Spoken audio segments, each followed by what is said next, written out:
Hi, everybody. Hi, Welcome to our Mom and Son vlog. I'm Debbie.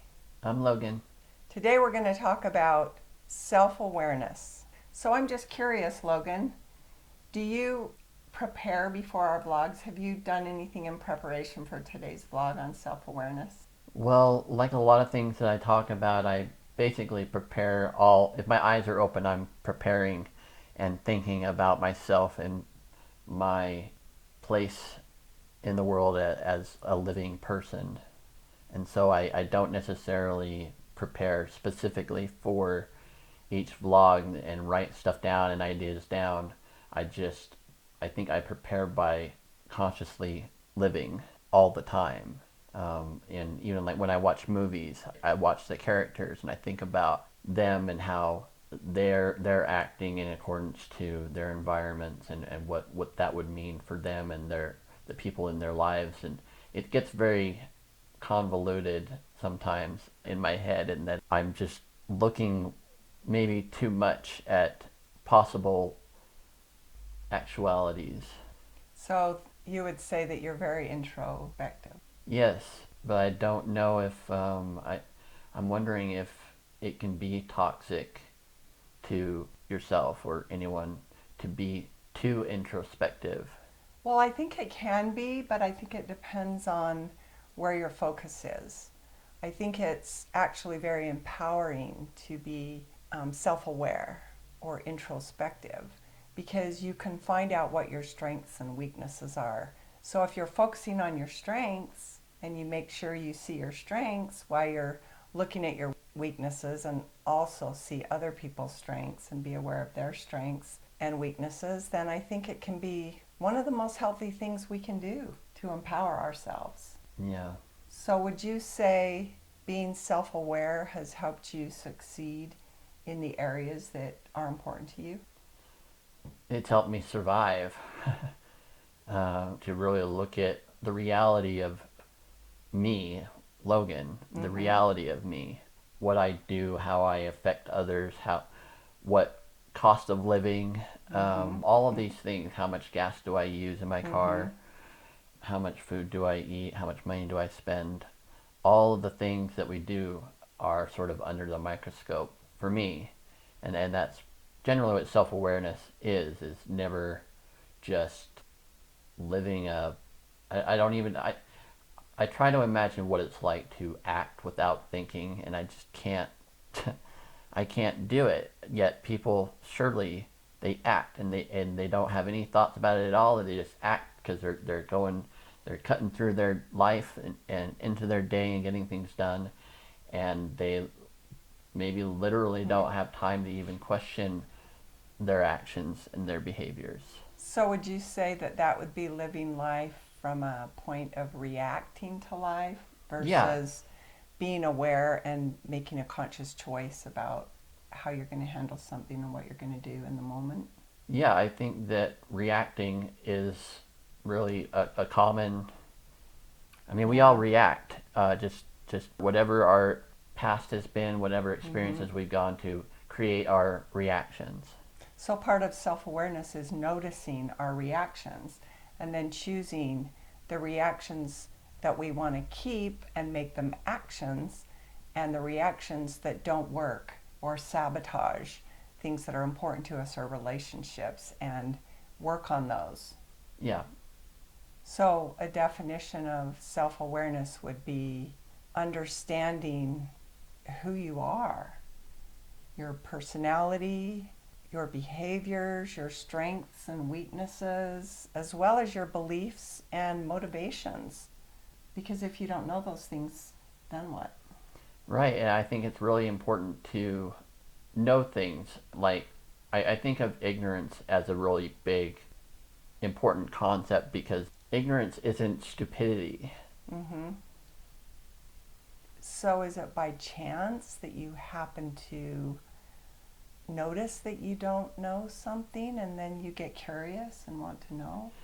Well, eventually you'll have an experience or at least a little taste of the experience, and so that will get into your mind and be like, Mm, huh, I wonder that and that and that. But if it doesn't happen a lot or if it doesn't happen at all, You don't have the people in your life to give you anything. When did you start becoming self-aware, and did you learn about it, or did you just notice it one day at some point? I think that I noticed it as early as, well, it's really hard because I have some memories in kindergarten and in first grade and second grade that are important memories, but it really seemed to be like third grade was why I really felt like I was wondering what, like I was comparing myself to everybody else. So you noticed that you were comparing yourself to everybody else. So that could be considered he awareness and she awareness. So if somebody says you're stupid, then you conform a belief that you're stupid. And so Or a that's, belief that they're stupid for saying you're stupid yeah. because they're wrong, so they must be stupid. But I think you have to form a self-awareness that you're not stupid before you can counter what somebody else says. So you have to have enough self-awareness to question what they say. Oh, they said that I'm not a good listener. What do I think about that? Do I think I'm a good listener, or is that something that I need to look at because I want to be a good listener, and therefore I make it a goal to become a better listener? Yeah, I think those are good statements actually. Thank you.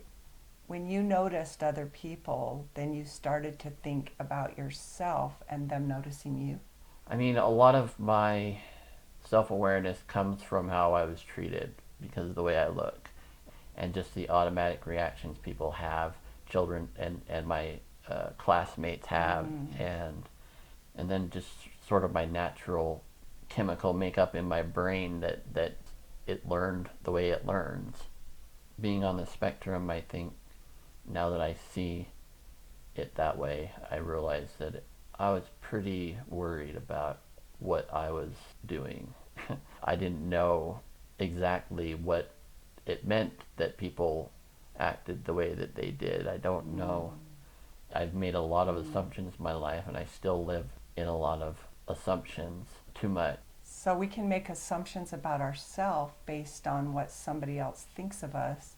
And if we don't have enough self-awareness to question it or look at it, that would be a really hard way to live life. And I think a lot of people do, which is why they're afraid of other people. They like to isolate. They're afraid to share themselves. So I think in that perspective, having self-awareness and knowing what your strengths are gives us more courage to go out into the world and be with other people, and courage to be around someone that you admire instead of, in a way, feeling like you don't like them because they excel in an area that you'd like to excel in and you don't see yourself that way.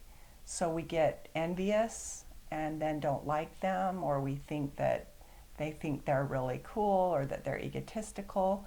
But sometimes if we'll take a minute to look at ourselves, it's something in ourselves that we want to do that we either haven't had the courage or we just haven't thought about it and made it a goal to do it.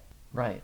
Or where it's such a contrast to who we believe we are, Yeah. the reality of who we actually are compared to who we believe we are is so different that they oppose each other and almost force each other like opposing sides of the magnet away from each other.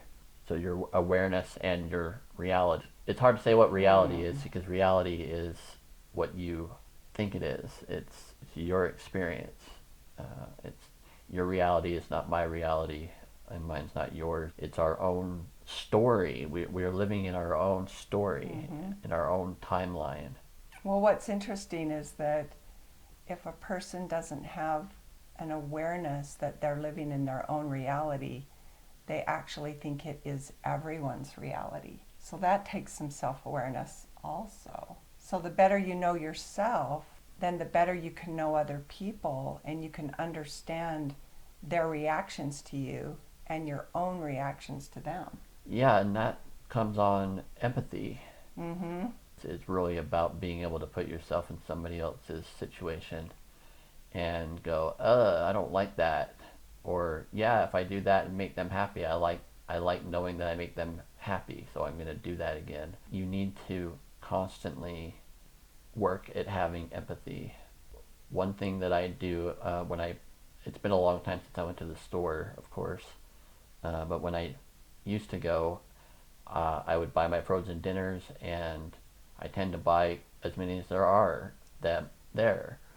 But sometimes they have nothing, and so I don't have the dinner that I need, and it's very upsetting to me. So upsetting that when I get the chance, I don't buy all of the meals. Like if there's 5 meals, and I'm like, oh, I usually buy 6 at a time, so there's not even enough for me. I'll only buy 4 meals and leave the one meal, just so that they don't have to experience being so upset the way that I experience it. Well, you taught me about empathy in that way, because sometimes you like the same frozen dinners that it seems like everybody likes. And I will be at the store to buy you your favorite dinners, and there'll be 8 of them. In fact, you were with me once when I did that, and I'm like, oh, there's 8. We should get 8. Then for sure you won't run out. And you said, yeah, but then somebody's going to come to the store just for this dinner. Yeah. And there's going to be 0, and they're going to feel the way I felt. And that was a really good lesson for me, Logan.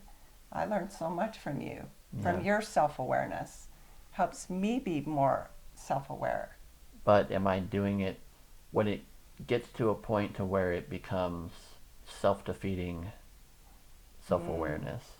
Be like, well, I guess I don't eat today because basically I'm not putting myself first in my own life. That's not okay. That's not healthy. So if there were one meal, then you should buy it for you. It's like, damn, that's going to suck for them. Because you're just as important as they are. There's nothing I can do about that. Yeah. It's first come, first serve, and I guess you could say that for everything, but I'm a little neurotic when it comes to thinking about other people. And maybe it's because it's not really a natural thing for me to be empathetic. I'm more logical. And so to certainly show empathy is really hard for me. But to be able to show sort of an awareness of empathy, it's like a logical empathy.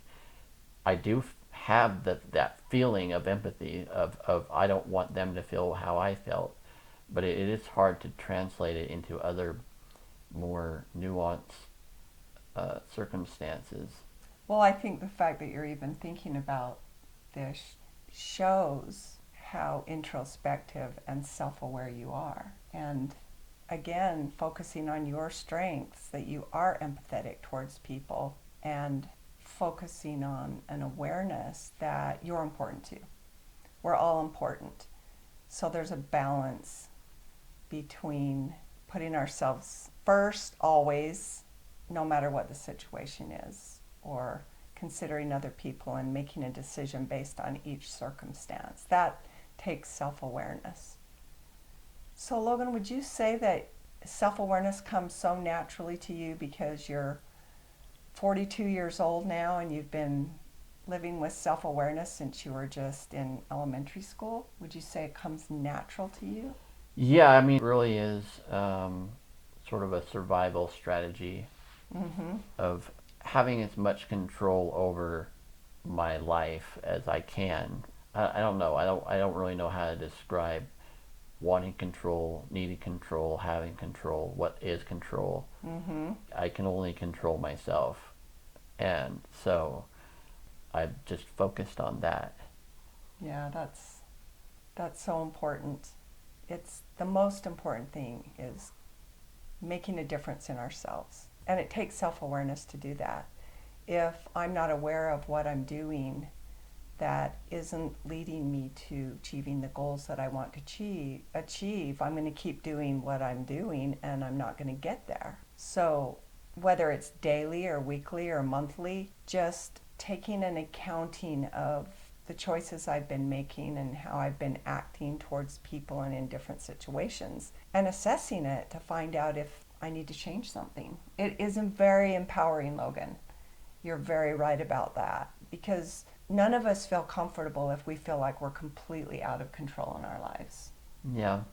So having a self-awareness empowers us to create our lives and not just let life wear us down and cause us to react at everything instead of choose what we want to do about different situations and different people in our life.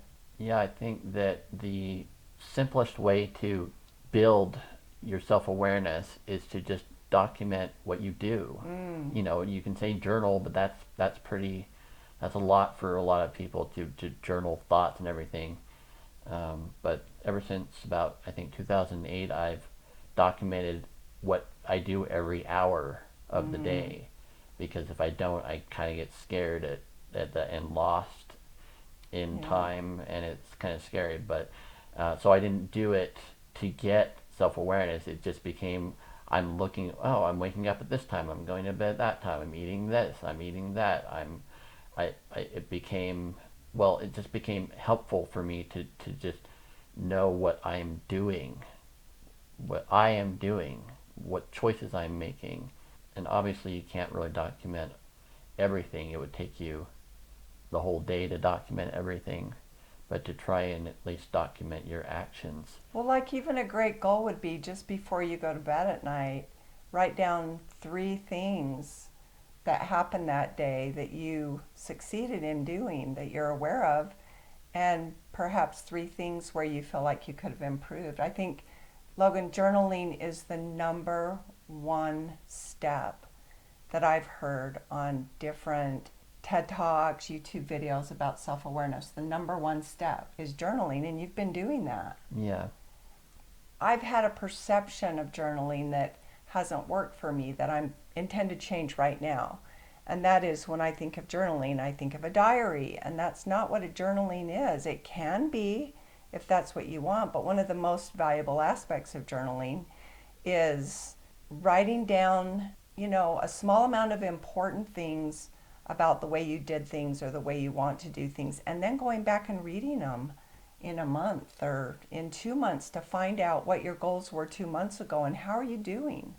So it's a form of it's really becoming a master of your life, Yeah, but creating your future. it is really challenging though to even begin doing it. I've tried journaling, actual journaling, for my whole life. I have lots of empty journals in my I in do my too. apartment.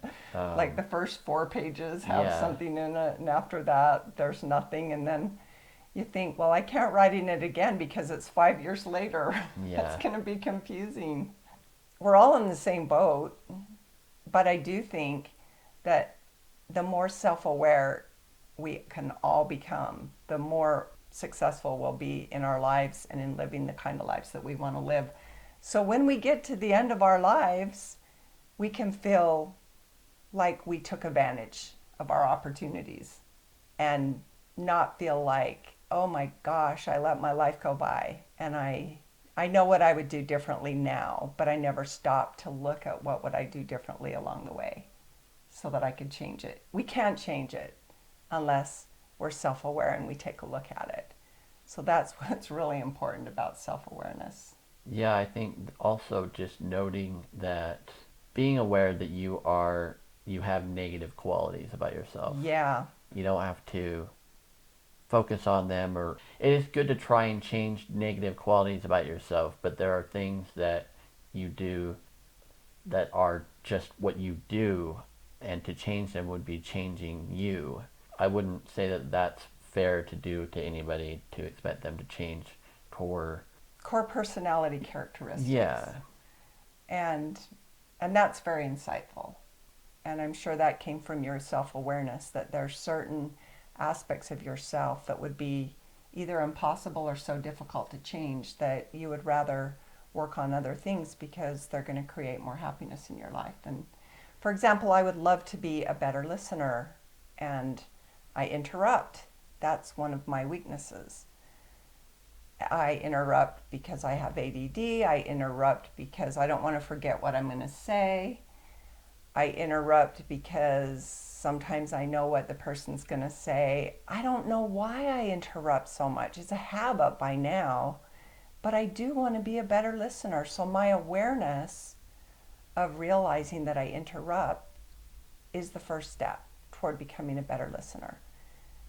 And this is really hard to do, and I kind of shy away from this, but another valuable thing you can do with people that you trust, you can ask for their feedback. And Logan's helped me a lot because whether I've asked for it or not, he's needed to give me feedback when I'm doing something that really triggers him because he knows I want to have a good relationship with him. So I have learned from Logan some of my characteristics that don't work with Logan and don't work in other aspects of my relationships, I find. So thank you, Logan, for your willingness to be a mirror for me when I might be afraid to ask someone else or even be afraid to look at myself or be in denial about it. You're welcome.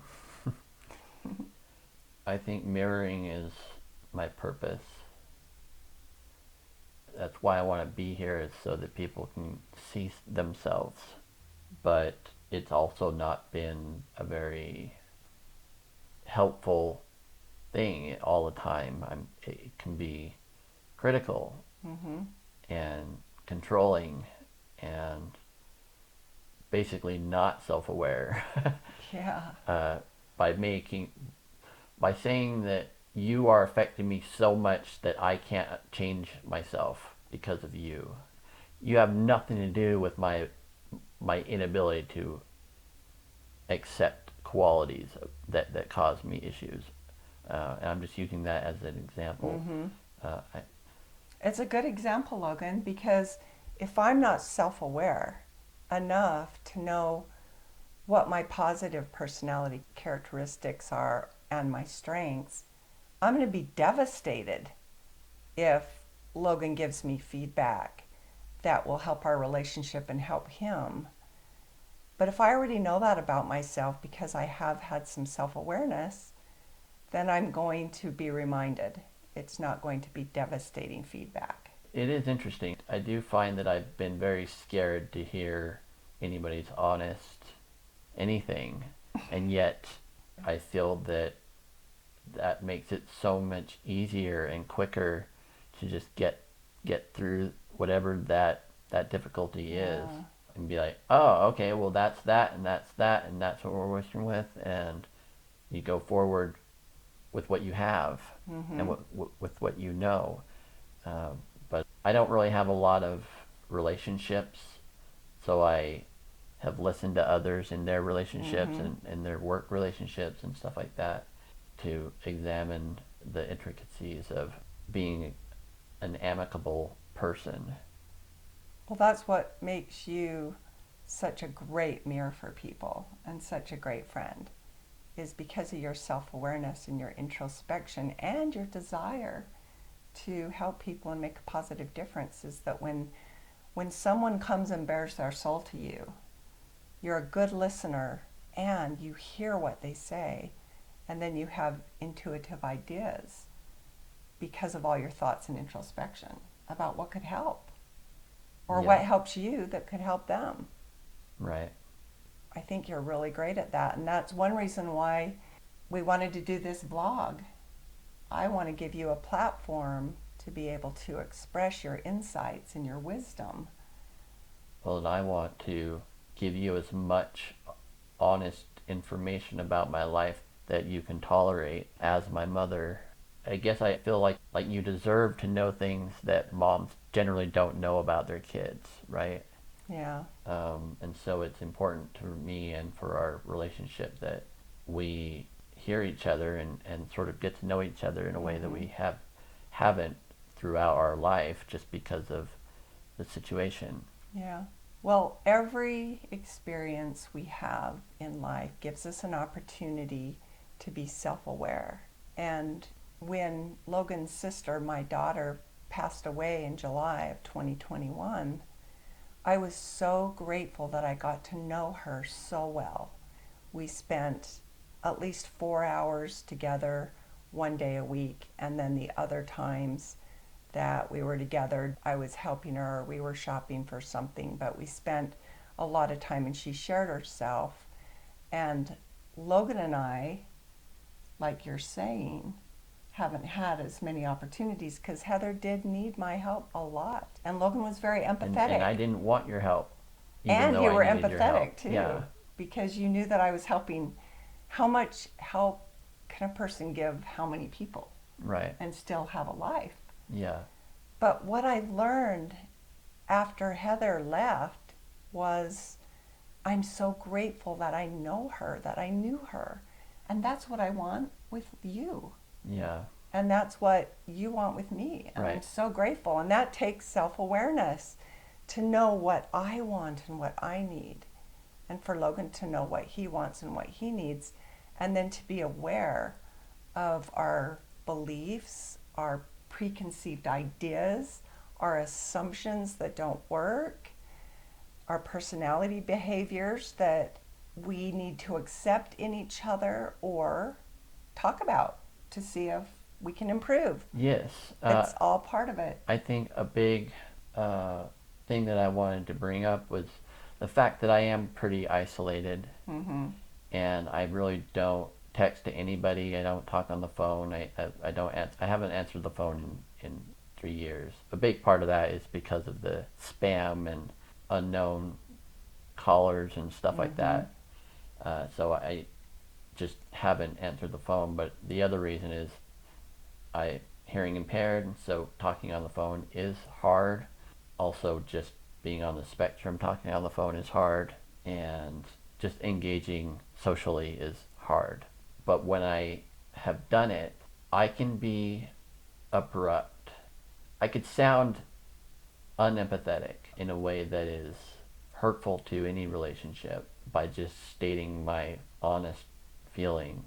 Not only that, but physically doing any task is challenging for me. So to go out to dinner with somebody is there's a lot of challenges that make it hard for me to enjoy doing that. In order to save the relationships I have made in my life, I've sort of stayed away from engaging in them because I've just sort of been in this depression for 3 years because I had my dog Charlie was sick, and then obviously COVID, and then my sister passed away. Mm-hmm. But I was already struggling with Mm-hmm. keeping up with my friends, with whom I only have I have lots of friends, but I really only had 3 friendships, Mm-hmm. actual friendships.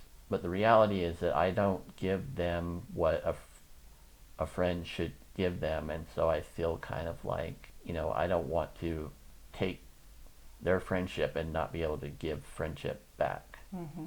And that is what keeps me isolated in a way that I feel like I enjoy being isolated more than not giving friendship back to people. Yeah, I When can understand. all I want to do is give what they give to me back to them. And because of my mood or my physical discomfort, whatever, I can't give that to them. Mm-hmm. And that is not fair. And so I really find it, well, it is literally unbearable to not be able to do that. And so I'd rather not engage with them at all rather than to engage with them and then say, oh, I don't want to engage with you. Mm-hmm. Because then you're really hurting their feelings by saying you literally do not want to. But what I've done is just sort of is not great. I've ghosted the world so that I don't have to tell people I don't want to talk to them. I can't deal with it. So it is a conscious choice of self-awareness to that I want to respect my friendships by, which is kind of crazy. I respect them by not engaging with my friends. Mm-hmm. I'm respecting them. I don't think that that's really a rational argument. It is my argument that I've played out in my life, Mm-hmm. but I don't think that it makes sense. It's just what I've done.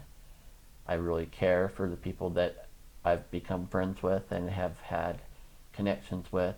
I don't know how to give them my friendship in a way that doesn't leave me completely expended. Look at all this self-awareness. I think many people, many of us, could be reacting by not taking phone calls or by avoiding our friends or by isolating, but not even be aware why we're doing it. Yeah. You know why you're doing it. Yeah. Which gives you a choice of if you want to do something different or not, or when or if. Logan and I talked about communication will be a great topic for this vlog at some point, and that's what keeps coming to my mind when I hear and you talk. I'm not great with communication, actually, so I'm certainly not one to have a vlog about communication, but because it's such a challenge for me, because I've actually been working at it for, even though I've been isolated, I've been working on my relationship with you, with my stepfather, with Heather, with myself. I've been working on a compromise, or I want to give friendship. I want to be a source of light in your life and in others' lives, and I'm just not always there in the light to be able to do that. Well, I think using this vlog as an experience to communicate what's true for you and what's going on for you, for close friends that might watch this vlog, they're going to say, oh, now I understand Logan. And what you can do is you can tell them what you told all of us, because then you establish a friendship based on your own individual needs and theirs too, and wants and desires. And a lot of times people don't understand that a friendship ebbs and flows like an ocean, that sometimes we have a lot to give our friends, but they don't have much to give back at that time. And then sometimes our friends have a lot to give us, and we don't have much to give back to them. And being self-aware, especially if you choose to be in a friendship, relationship with someone who's self-aware, you start to know that about each other. If my friend disappears for a week, to me, I know her well enough to know that she's struggling right now. So I can send her texts and not expect her to return a text, because it's based on an ongoing relationship. So that's really helped me. And you're describing circumstances that keep you from having deeper relationships with your friends, but we aren't those limitations. We are so much more than that, and that's where self-awareness comes in, to know why we make a good friend and why they make a good friend, what our strengths are, what our weaknesses are, what our beliefs are, what our motivations are, what makes us happy, what do we desire. Self-awareness helps us learn all those things about ourselves. Every day is a new day. If we don't look in that rear view mirror all the time about what didn't work yesterday, or about how we felt yesterday, and today, instead of saying, why didn't I do this, or why didn't I do that, or why did they react to me like this, how about we say what? What can I do about it? What can I do now? People ask me, how did you raise Heather and Logan that they are so confident, and that Logan is a success as an artist and a public speaker, and Heather is a writer and a public speaker. She makes beautiful posts that inspire people and move people. I really believe the answer to that is self-awareness, because in my late 20s, I did a self-awareness seminar, and I was so scared because I'd never looked at myself. I had no self-awareness other than my faults and self-criticisms. And I went in this 4-day seminar where I played these games, just like life, and I sat and watched myself in all these hours and hours and hours of games, and I couldn't believe what I learned about myself. And when I got out of there, I was looking at a whole new me and a whole new world, and I was empowered and motivated. I couldn't help but teach that to Heather and Logan. So I think that's probably helped. Yeah, you focused on self-esteem and self-awareness when we were kids, because obviously that's something you were working on with yourself, but you were also just afraid of what could happen to us if we were not aware of ourselves, I guess. Like how much more we would suffer if we didn't have self-awareness. Mm-hmm. Yeah, and I do think that people suffer a lot more in life if they don't have self-awareness. You don't know what your strengths are, your weaknesses, or what you can change and what you can do about it. So I would say self-awareness is one of the number one steps to take if you want to be happier in your life, have more control in your life, and create the future that you want in all areas of your life. Yes. I guess it's kind of hard to be aware of what you're not aware of. And again, that's where ignorance comes in. I don't expect everybody to know everything or to have experienced someone who looks like me often enough to not be like weird about it. And I think that the main thing is that kind of going back to ignorance, you can genuinely be ignorant and not know that you're ignorant. I would say that's And lack of self-awareness, lack yeah, of awareness, it is. lack of awareness. But it is what it is. So how do you deal with? Well, like you said, if you want to become self-aware, then you just start now. You can journal, just watch yourself. What do you think about while you wash the dishes? How do you put the dish in the dishwasher? Every single thing we do, we can get hyper-focused just so that we can learn about self-awareness. Everything we do in life is an opportunity to be more self-aware, and the more we practice in day-to-day routine things, the more we're going to become aware of. So just all those little day-to-day places that we can become self-aware. Yeah, I'm not good at dealing with myself when other people are around. So I spend a lot of my time working with these concepts by myself. Mm-hmm. And so they never really get employed in public. At least they haven't for a long time now, at least 2 years.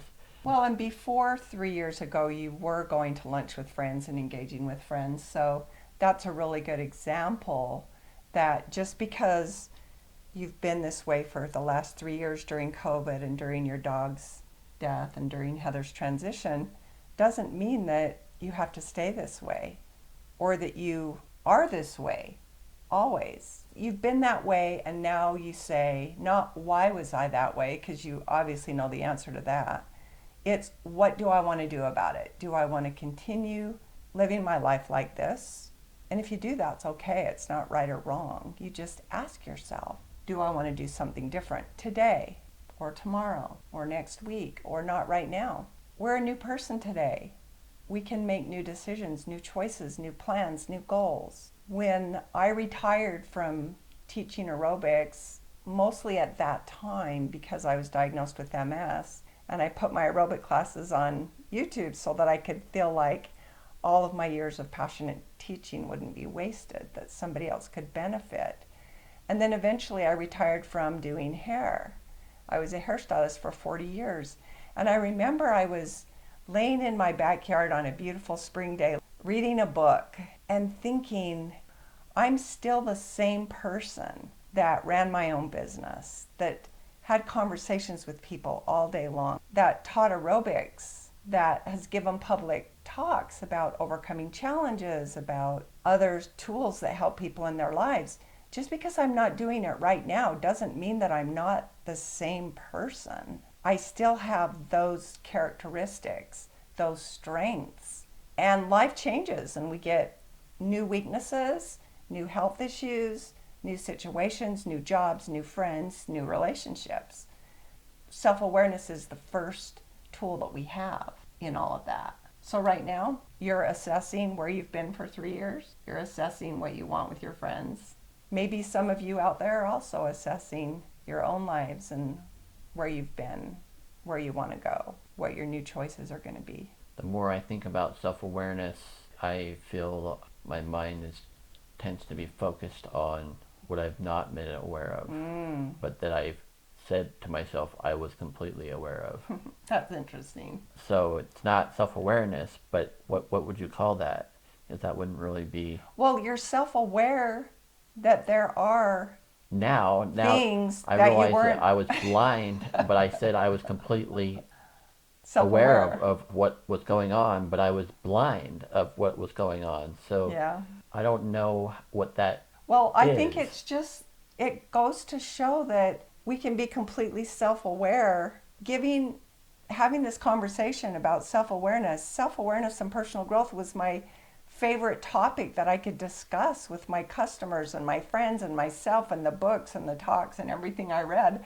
It's like, okay, I'm done with personal growth books and listening to stuff about self-awareness, and I honestly started to feel like I knew what I needed to know. But then, like you said, revisiting self-awareness suddenly I'm aware of, oh my goodness, I'm associating with health issues that I don't want to associate myself with. I can accept them, I can deal with them, I can make choices and have boundaries, but they're not who I am. So I don't think we ever have it down forever. And that's what you're saying. Right. I mean, we can say that we are completely aware of what we're doing, and maybe we're still accurate, and that yes, that's what was happening, but also this was happening Mm-hmm. that you did not know about, and Yeah. you were ignorant about, not to your own fault, just because you didn't see it, and now you see it, and it kind of changes the whole awareness Yeah. of yourself, It does, doesn't it?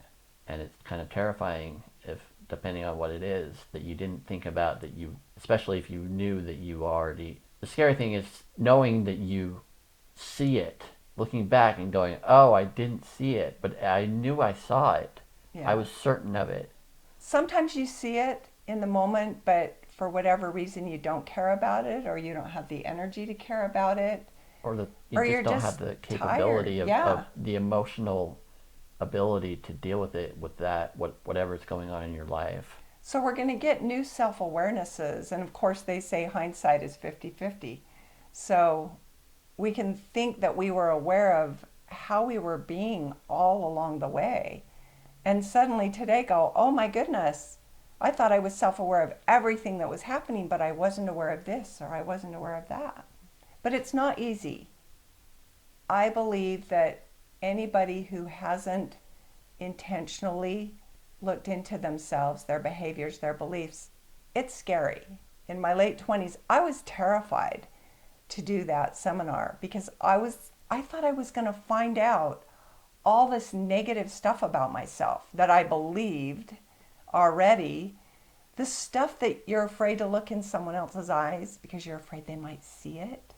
This fault, this crack, that I'm not really who I'm portraying to be. It's scary and it's not easy, but that's not to be discouraging because it really is the most empowering, motivating thing we can do. So we're going to experience fear sometimes, like you're saying you experience now, realizing that I thought I was aware of everything and now I realize I wasn't. And Yeah. I'm saying I'm becoming aware of all the choices I've made and how I've lived the last 2 years. And now I'm making choices based on that experience rather than what do I want to do about it? Can I do something different to bring more happiness? I even started thinking maybe I just can't have fun anymore. Have many of you thought that during COVID and can't do this and can't do that and can't go to lunch, can't do the things that you have fun doing, going to movies, going to lunch with friends. And suddenly I'm questioning, what if I just can't have fun anymore? Logan and I were just talking about that yesterday. Yeah. Like, we need to have some fun. Oh, what if we can't have fun But anymore? fun is too much work, Fun is, or it's literally life-threatening. or you just brainstorm and find out things that, I mean, see, we haven't had to even try things in the last 2 years for me, 3 years for you. Right. It's We not haven't like even we're had to try going and something. trying go-karts to see if we enjoy go-karting Right. or paragliding. And it's been years since Logan and I golfed together. I mean, yeah, it hurts our bodies and stuff, but we did have fun and it was very challenging. We were out in nature and we keep every spring we say we should go hit some balls or try and golf and see if we still like it or see if we still don't want to spend our time that way. So Yeah. that's the what. What do we want to do different? Do we want to do anything different? Things that we've never done before together.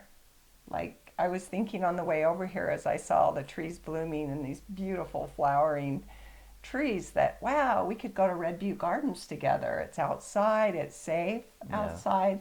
We could go to Thanksgiving Point where there's probably going to be all kinds of tulips and daffodils and bulbs coming up soon. We've never done that together.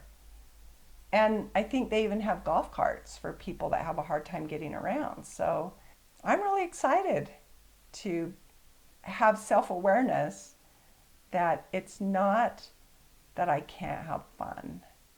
Yeah, I really hope that COVID becomes livable and that if I catch it, it won't kill me.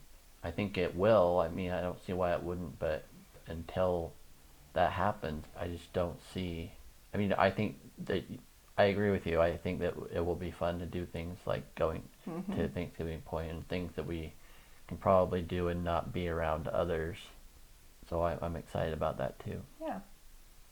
Well, I'm really excited to have been reminded about the importance of self-awareness because Logan chose to talk about self-awareness today. This was a great topic for me, and we hope that it's been a great topic for you too. And it sounds like it's been a good one for you too. Yeah, it's not been as much as I thought because what I'm thinking about, like I already had mentioned, it kind of like, well, do I really have all that much self-awareness? I feel like I'm living in a way that I'm certain that I know how others feel. Yeah. And that is not Assumptions. self-awareness. That's like, Yeah. and yet I am being self-aware in thinking about others, but I'm not guaranteed that I'm accurate. Yeah. Well, I do understand that, Logan, because if we make assumptions about other people and we believe we know how they feel or how they react, I don't know about you, but I feel safer. And I've learned that about myself along the way, but it's something that I'm aware now that I want to revisit. And that is, I've been afraid to ask people questions. Yeah, that's because actually I'm afraid to hear the answer. Right. Because it's Yes. so much safer and easier to believe that I already know the answer. Yes. And that's why relationships don't work, because there's no communication. there's no communication. Because everybody's afraid of the actual truth. Yeah, the actual truth. It's hard though. I accept and believe it's hard, but I also believe that it's the way to do it. Yeah, I think that constantly asking yourself questions about yourself. Yes. Do I really believe this? Do I really, is this really what's happening? Are there any other possible reasons Yeah. for this thing to be happening that I maybe I don't like or that I can't deal with? Ask yourself as many questions as you can. And yeah, communicating is still hard because being afraid of the truth is, well, it's an interesting problem. Yes, being it is. that truth would make things so much easier. So being aware that we're afraid of the truth and we want to ask the truth more often so that we can create what we want in our life. But like if someone doesn't text you back and you're like, I wonder why they didn't text me back, but you don't ask them. If you ask them and they say, I didn't want to talk to you, that would be truthful and it would be helpful, but it would be like, oh, they don't like me, and I don't know that they're going to always be able to explain why they didn't want to talk to you. It may have just been a temporary thing, or it's seeded in a deeper issue that they have with you that they don't want to immediately. It's like, who wants to know that, right? Right, exactly. That would ruin your friendship, perhaps. Well, one thing that I did in the past, when I had a customer that had been a customer for a long time and we started to feel like we're really good friends, and then something happens in their life, they change jobs, there's a salon close to their work, whatever it is, and they go somewhere else. And then I was always surprised that we didn't stay in touch because I really truly felt like we were really close friends. But then I caught myself wanting to get angry because I'd make a phone call and they wouldn't return it, or then I caught myself and I said, you know what? I don't know what's going on in their life. I'm going to assume something happened. I'm just going to assume that if everything were okay in their life, they would get back to me. And I'm so glad I did. I did that with a long-lost girlfriend from high school, and she just didn't call me back, didn't get back to me. I started to get mad and say, fine, I won't be your friend. And then I just did that. I said, I don't know why, and I did not nurture bad feelings towards her. I was very self-aware that I don't know what's going on. I don't understand what makes people do that. And then 10 years later, I ran into her at a high school reunion, and we were friends like nothing ever happened. And I was so grateful that I didn't assume that she was thinking bad of me. And maybe she was, but I didn't assume she was. And so it kept me in a positive place. So just being self-aware of where our thoughts go, how much we assume, how much we judge others, and how we're afraid of the truth. Would you think that, or say that self-awareness is questioning your assumptions? Yeah, absolutely. Yeah. Question your beliefs, question your assumptions, question why you load the dishwasher a certain way, question everything you do, think, feel, and focus on your strengths, not on your weaknesses, because you will discover your weaknesses, but that's good information because you can't change them if you don't know what they are. Yeah. You can find them in somebody else. Yeah. Well, I think Logan and I could probably go on all day about this, and there's a really good chance we'll continue talking about this after we end this video. But I think we've probably covered most of the points and most of the information that we've lived and experienced about self-awareness, and we hope something we've said will help you in your lives. Yeah. So until next time, Bye. bye-bye.